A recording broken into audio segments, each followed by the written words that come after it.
வாண்ணா உக்காருண்ணா, உட்காருங்கண்ணா, வாங்கண்ணா, போங்கண்ணா, அப்படிலாம் வாண்ணா உக்காருண்ணா. அவங்கள ஒரு மரியாதை இல்லையா அவங்க பேசுவாங்க. பட் அதெல்லாம் வந்து ஸ்லாங்கு ஒரு சில ஏரியால பேசுறது. பட் பரவாயில்ல. ஆனா பிள்ளைகள் பள்ளிக்கு செல்லும்போது, பள்ளிக்கூட வாசனை இப்பல்லாம் இருக்கும்போது, பள்ளிக்கூடத்தில் இருக்கும் ஆசிரியர்கள் எப்படி இருக்க வேண்டும் என்றால், அப்பிள்ளைகளுக்கு எங்கெங்கெல்லாம் வந்து அவர்களுக்கு பிழை ஏற்படுதோ, அப்பவே சிறு பிள்ளையா இருக்கும்போது, ஆசிரியராகப்பட்டவர்கள் அவர்களுக்கு சரியான உச்சரிப்பு. அதிலேயும் அந்த தமிழ் வாத்தியார்கள், தமிழ் ஆசிரியர்கள். ஏன்னா நம்ம தமிழ்நாட்டுல இருக்கோம். ஸ்கூல்ல தமிழ் ஒரு மொழி இருக்கு, பாடம் இருக்கு.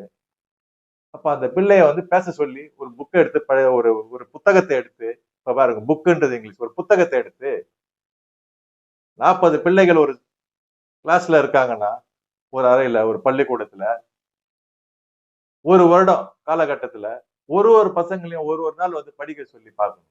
அதுல வந்து எங்க லா போடுறான், எங்க ழ போடுறான், எங்க பிழை இருக்குன்னு பார்த்து, அவர்களுக்கு அடிப்படையிலேயே அவர்களுக்கு சொல்லிக் கொடுத்தால், அவர்கள் பெரிய அறிஞர்கள் ஆவார்கள். பெரிய பேச்சாற்றல் மிக்க ஒரு தலைவர் ஆவார்கள். இல்லை என்றால் அவர்கள் வாழும் இடத்திலேயே செய்கிற எந்த ஒரு தொழிலா இருந்தாலும் தூய்மையாக, அழகாக, அழகாக, அழகாக, அழகு இல்ல. அழகா செய்யறேன்னா ரொம்ப அழகா இருக்கிறீங்கன்னா இல்ல. அழகாக, அழகு, அழகு என்றால் முருகன் அப்படின்னு சொல்லுவோம். முருகனை போயிட்டு, முருகன் அழகா இருக்கிறாரு. அப்பா முருகா அழகா இருக்கிறப்பா. அது வந்து ஒரு பாமர மக்கள், ஒரு பரிதாபமா உள்ள மக்கள், அந்த அளவுக்கு அவங்க பள்ளிக்கூடம் போகாத ஒரு மக்கள் அவங்க சொல்லும்போது அது பரவாயில்லை.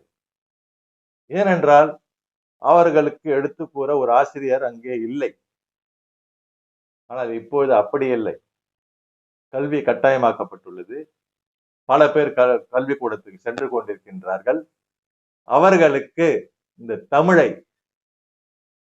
எடுத்து கூறி அவர்களின் வாழ்வில் ஒளிமலர் செய்ய வேண்டும். இதுதான் என் கருத்து.